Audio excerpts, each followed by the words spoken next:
السلام علیکم دوستوں، انیکا وائس کے ساتھ آپ سب کو پیار بھرا سلام۔ آج کی کہانی بھی بہت مزیدار ہے۔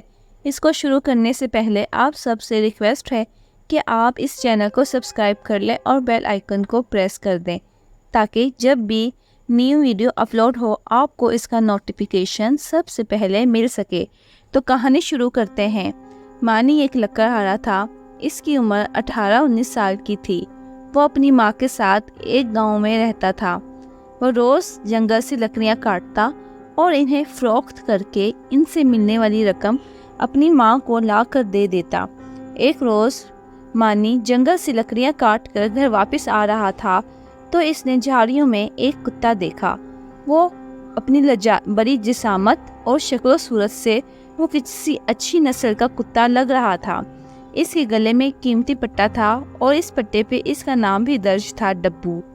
مانی نے اندازہ لگایا کہ وہ کسی امیر آدمی کا کتا ہے۔ ڈبو زخموں سے چور تھا۔ اس کے جسم سے جگہ جگہ سے خون رس رہا تھا اور وہ زمین پر پڑا گہری گہری سانسیں لے رہا تھا۔ مانی اس کے نزدیک آیا تو وہ اسے رحم طلب نظروں سے دیکھنے لگا۔ مانی کو ڈبو پر بہت ترس آیا۔ اس نے لکڑیوں کا گٹھا ایک طرف رکھا اور اسے اٹھا کر گھر لے آیا۔ اس کی ماں ایک رحم دل عورت تھی۔ ڈبو کی حالت دیکھ کر وہ بھی پریشان ہو گئی۔ اس نے جلدی سے پانی گرم کر کے اس کے زخموں کو دھویا۔ گھر میں موجود جڑی بوٹیوں سے بنی ہوئی دوائی اس کے زخموں پر لگائی۔ ڈبو کی حالت سنبھلی تو اس نے دودھ میں روٹی بھگو کر اسے کھلائی اور نرم نرم سوکھی گھاس کا بستر بنا کر اس میں لٹا دیا۔ جب ان تمام کاموں سے فرصت مل گئی تو مانی دوبارہ جنگل گیا۔ وہاں سے اپنی لکڑیوں کا گٹھا اٹھا کر انہیں بازار میں بیچنے گیا۔ اس دوران وہ مسلسل زخمی ڈبو کے متعلق سوچے جا رہا تھا۔ اس کے جسم پر لگے زخم کسی تیز دھار ہتھیار کا نتیجہ معلوم ہوتے تھے۔ وہ حیران تھا کہ اس بے زبان پر کس نے اتنا ظلم کیا ہوگا۔ اس کی لکڑیاں اچھے داموں فروخت ہو گئی تھیں۔ وہ خوشی خوشی گھر آیا تو اس نے دیکھا ڈبو مزے سے گھر کے ایک کونے میں گھاس کے بستر میں لیٹا سو رہا ہے۔ اس کی ماں مسلسل اس کی دیکھ بھال میں مصروف تھی۔ چند روز ہی گزرے تھے کہ ڈبو بھلا چنگا ہو گیا۔ اس کے زخم پوری طرح بھر گئے تھے اور وہ بھاگنے دوڑنے کے قابل ہو گیا تھا۔ اتنے کم عرصے میں ہی وہ مانی اور اس کی ماں سے بہت مانوس ہو گیا تھا۔ مانی کو دیکھ کر تو اس کی حالت ہی تبدیل ہو جاتی۔ وہ اپنی دم ہلاتے ہوئے اس کے آگے پیچھے گھومنے لگتا۔ ایک روز مانی جب جنگل جانے کے لیے گھر سے نکلا تو ڈبو بھی اس کے ساتھ ہو لیا۔ مانی نے سوچا اسے بھی اپنے ساتھ جنگل لے جائے گا، وہ خوش ہو جائے گا۔ دونوں جنگل پہنچے۔ ابھی مانی نے اپنا کام بھی شروع نہیں کیا تھا کہ ڈبو ان جھاڑیوں کے نزدیک پہنچ گیا جہاں سے چند روز پہلے وہ راجو کو زخمی حالت میں ملا تھا۔ وہاں پہنچ کر وہ زور زور سے بھونکنے لگا، پھر نہایت تیزی سے بھاگتا ہوا مانی کے پاس آیا اور اسی قمیض کا دامن دانتوں میں دبا کر اسے گھسیٹنے لگا۔ مانی سمجھ گیا وہ اسے جھاڑیوں کے پاس لے جا کر کوئی چیز دکھانا چاہتا ہے۔ وہ اس کے ساتھ جھاڑیوں کے نزدیک آیا۔ ڈبو جھاڑیوں میں گھس گیا۔ تھوڑی دیر بعد باہر آیا تو اس کے منہ میں قیمتی موتیوں کا ایک ہار دبا ہوا تھا۔ اس ہار کو اس نے مانی کے قریب زمین پر گرا دیا۔ مانی تو حیرت سے دنگ ہو کر رہ گیا۔ وہ ہار نہایت قیمتی لگ رہا تھا کیونکہ اس میں ننھے ننھے جگمگاتے ہیرے جڑے ہوئے تھے۔ مانی کی کچھ سمجھ میں نہیں آ رہا تھا یہ ہار ان جھاڑیوں میں کیوں موجود تھا۔ اس نے ہار کو اٹھا کر اپنے کپڑوں میں چھپا لیا۔ پھر اس نے ڈبو کو دیکھا۔ وہ ابھی تک بے چین نظر آ رہا تھا اور سامنے کی طرف پہاڑوں کو دیکھے جا رہا تھا۔ اس نے ایک مرتبہ پھر مانی کی قمیض منہ میں دبا لی اور اسے کھینچنے لگا۔ مانی اس کی اس حرکت سے سمجھ گیا کہ وہ اس کو کہیں لے جانا چاہتا ہے۔ اس نے کہا، ٹھیک ہے، میں تمہارے ساتھ چلتا ہوں۔ ڈبو اسے اپنے ساتھ لے لیے پہاڑوں کی جانب چل پڑا۔ وہ زمین پر کچھ سونگھتا بھی جا رہا تھا۔ پہاڑوں کے نزدیک پہنچے تو وہاں اس کے دامن میں دور تک بڑے بڑے درخت نظر آئے۔ ڈبو اسے لے کر ان درختوں کے جھنڈ میں داخل ہو گیا۔ ابھی وہ لوگ کچھ ہی دور گئے ہوں گے، مانی کو ایک بڑی سی پختہ عمارت نظر آئی۔ وہ عمارت باہر سے نظر نہیں آتی تھی کیونکہ اسے درختوں نے گھیر رکھا تھا۔ عمارت دیکھ کر مانی کو بہت حیرت ہوئی۔ وہ ڈبو کے ساتھ جھاڑیوں میں دپک کر بیٹھ گیا اور عمارت کے آس پاس کا جائزہ لینے لگا۔ اس عمارت کے باہر اسے چند لوگ نظر آئے۔ ان کی شکلیں کافی خطرناک تھیں اور ان کی میانوں میں تلواریں نظر آ رہی تھیں۔ ان لوگوں کو دیکھ کر ڈبو ایک مرتبہ پھر بے چین ہو گیا اور آگے بڑھنے کی کوشش کرنے لگا۔ مانی نے اسے بڑی مشکل سے قابو میں کیا اور دھیرے سے بولا، یہ لوگ تو مجھے ڈاکو لگتے ہیں۔ اگر انہوں نے ہمیں دیکھ لیا تو ہمیں مار ڈالیں گے۔ ہمیں جوش کی نہیں، ہوش کی ضرورت ہے۔ یہ کہہ کر اس نے ڈبو کے گلے میں پڑے ہوئے پٹے کو پکڑا اور واپسی کے لیے مڑ گیا۔ وہاں سے واپس آ کر اس نے اپنا کام شروع کر دیا۔ دوپہر ڈھلے تک اس نے بہت سی لکڑیاں کاٹ لی تھیں۔ آج اس نے جلدی واپسی کا سفر سوچا تھا، اس لیے اس نے لکڑیوں کو ایک جگہ باندھا اور انہیں اٹھا کر چل پڑا۔ بازار میں آ کر اس نے جلدی جلدی ان لکڑیوں کو فروخت کیا اور پھر گھر آ گیا۔ گھر آ کر اس نے اپنی ماں کو قیمتی ہار ملنے کا واقعہ سنایا۔ اس نے ماں کو یہ نہیں بتایا تھا کہ ڈبو کے ساتھ وہ ان خوفناک ڈاکوؤں کے ٹھکانے تک بھی پہنچ گیا تھا، کیونکہ یہ بات سن کر اس کی ماں خوف زدہ ہو جاتی۔ اس کی ماں نے ہار اس سے لے کر احتیاط صندوق میں رکھ دیا اور بولی، اگر کبھی اس کا مالک مل گیا تو ہم یہ ہار اسے واپس کر دیں گے۔ جب رات ہو گئی تو مانی چپکے سے اٹھا۔ اس کی ماں گہری نیند سو رہی تھی۔ اس نے ڈبو کو ساتھ لیا اور خاموشی سے دروازہ کھول کر باہر نکل آیا۔ باہر نکلا تو ہر طرف سناٹا تھا۔ سب لوگ مزے سے اپنے اپنے گھروں میں بستروں میں دب کے خواب و خرگوش کے مزے لے رہے تھے۔ اس نے نیچے بیٹھ کر ڈبو سے کہا، ہم لوگ ایک بڑے خطرناک مہم پر جا رہے ہیں۔ تم وہاں پر بالکل شور مت کرنا ورنہ ہم دونوں ہی مارے جائیں گے۔ یہ سن کر ڈبو تیزی سے اپنی دم ہلانے لگا جیسے مانی کی بات سمجھ گیا ہو۔ وہ لوگ تیز تیز چلتے ہوئے جلدی سے اس جگہ پہنچ گئے جہاں پر وہ پرسرار عمارت تھی۔ وہ گہرے اندھیرے میں ڈوبی ہوئی تھی، البتہ اس کی کھڑکیوں سے روشنی چھن چھن کر باہر آ رہی تھی۔ مانی نے خوب غور سے آس پاس دیکھا، اس سے کوئی پہرے دار نظر نہیں آیا۔ وہ دبے قدموں آگے بڑھا اور اس عمارت کے مرکزی دروازے پر پہنچ گیا۔ ابھی وہ دروازے کو دھکا بھی نہیں دے پایا تھا کہ اس کے کانوں میں ایک گرجدار آواز آئی، کون ہے؟ مانی کے جسم میں خوف کی ایک لہر دوڑ گئی۔ اس نے کمر سے بندھا خنجر نکال کر ہاتھ میں پکڑ لیا اور اندازہ کرنے لگا آواز کہاں سے آئی ہے۔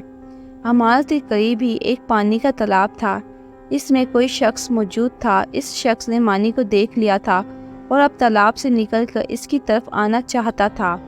ڈبو نے یہ جو دیکھا تو گھبراتا ہوا اس کی طرف بڑھا۔ اتنا بڑا اور خوفناک کتا دیکھ کر وہ شخص خوف زدہ ہو گیا اور دوبارہ تالاب میں کود گیا۔ ڈبو اس کے پاس جا کر کنارے پر ہی کھڑا ہو گیا۔ وہ جیسے ہی باہر نکلنے کی کوشش کرتا، ڈبو خوفناک اور دل ہلا دینے والی گڑاہٹوں کے ساتھ اس پر جھپٹنے کو تیار ہو جاتا۔ یہ دیکھ کر مانی کے ہونٹوں پر مسکراہٹ آ گئی اور وہ دروازہ کھول کر اندر داخل ہو گیا۔ وہ سمجھ گیا تھا ڈبو اس کو تالاب سے باہر نہیں آنے دے گا۔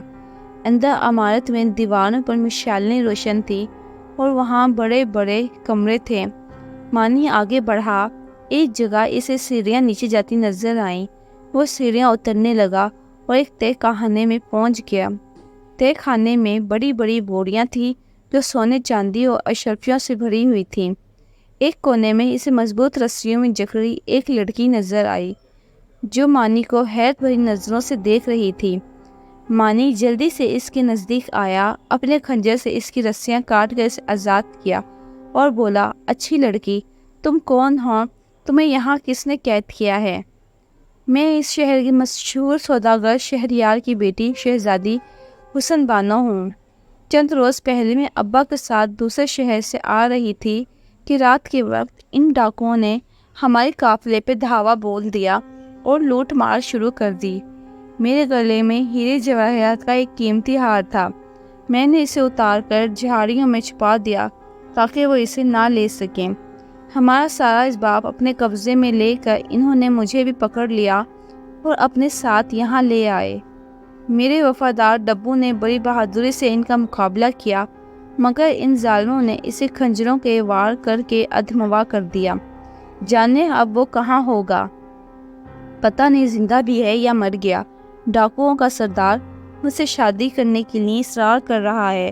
میرے انکار پر اس نے غصے میں آ کر مجھے اس تہہ خانے میں قید کر دیا ہے۔ مگر نوجوان، تم اس جگہ تک کیسے پہنچے؟ میرا نام مانی ہے، میں ایک لکڑہارا ہوں۔ یہاں تک مجھے تمہارا ڈبو ہی لے کر آیا ہے۔ اسے میں نے جہاریوں میں زخمی حالت میں دیکھا تھا اور اسے اپنے گھر تک لے آیا تھا۔ میری ماں نے اس کے زخموں پر دوا لگا دی تھی اور اب وہ بالکل ٹھیک ہے۔ یہ ڈاکو اب کہاں ہے؟ لڑکی سن کر بہت خوش ہوئی کہ اس کا وفادار ڈبو زندہ ہے۔ اس نے کہا، ڈاکو ہر روز رات کو لوٹ مار کرنے کے لیے چلے جاتے ہیں اور صبح ہونے سے پہلے واپس آ جاتے ہیں۔ ان کا ایک ساتھی یہاں کی نگرانی کے لیے موجود رہتا ہے۔ اب جلدی سے یہاں نکلنے کا سوچو، ایسا نہ ہو کہ وہ آ جائے۔ اس کی فکر مت کرو، تمہارا ڈبو اسے تالاب میں سے نکلنے ہی نہیں دے رہا۔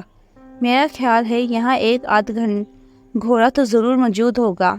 ہمیں یہاں سے نکل کر کوتوال کو اطلاع دینا پڑے گی تاکہ وہ اپنے سپاہیوں کی مدد سے ان ظالم ڈاکوؤں کو گرفتار کر لے۔ وہ دونوں تہہ خانے سے باہر آئے۔ عمارت کی پچھلی طرف ایک استبل تھا جس میں ایک گھوڑا بندھا مل گیا۔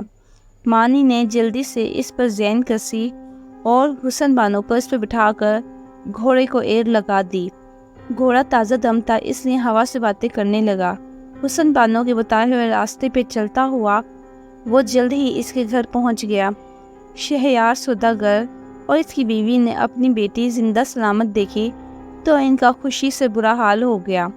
انہوں نے حسن بانو کو گلے سے لگا لیا اور مانی کا شکر ادا کیا۔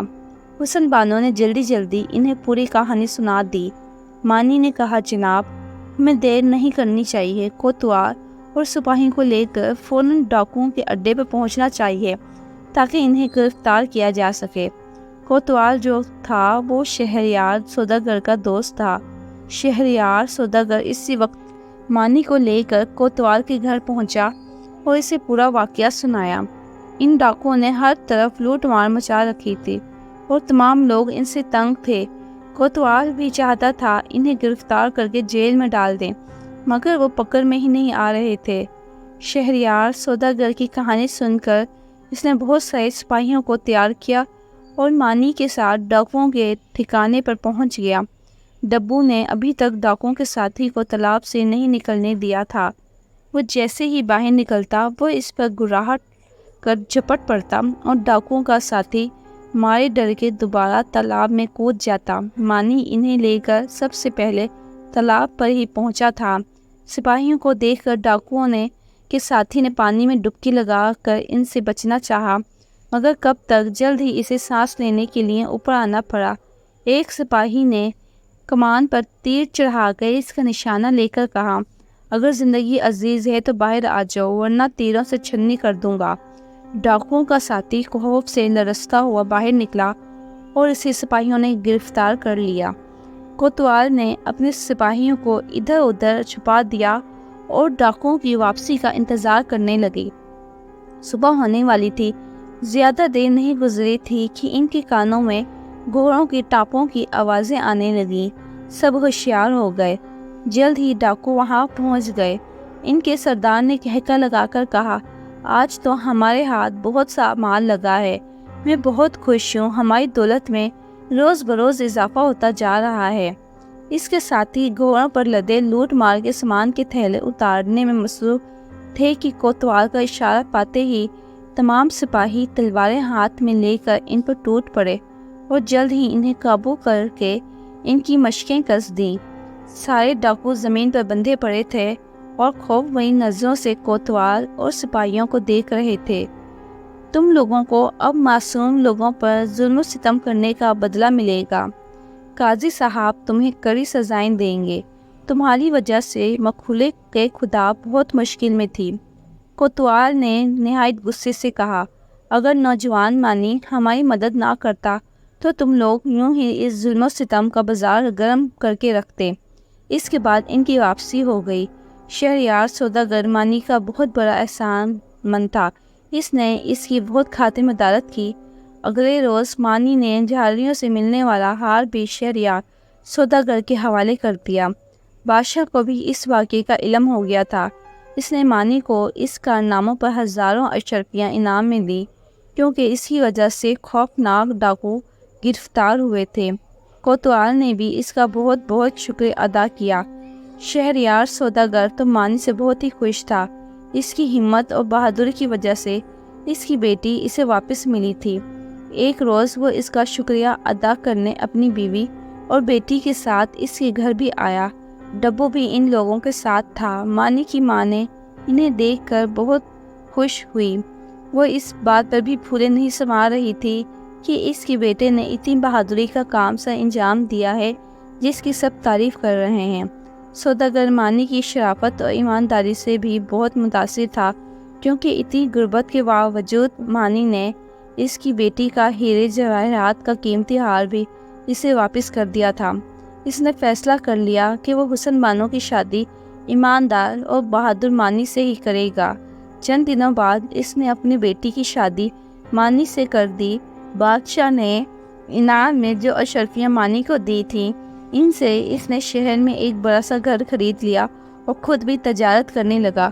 اب اس کے دن پھر گئے تھے اور وہ اپنی ماں اور حسن بانو کے ساتھ ہنسی خوشی زندگی گزارنے لگا۔ تو دوستوں، یہ تھی آج کی کہانی۔ آپ کو کیسی لگی کمنٹس میں ضرور بتانا۔ اس کے ساتھ ہی انیکا وائس کو اجازت دیں۔ اللہ حافظ۔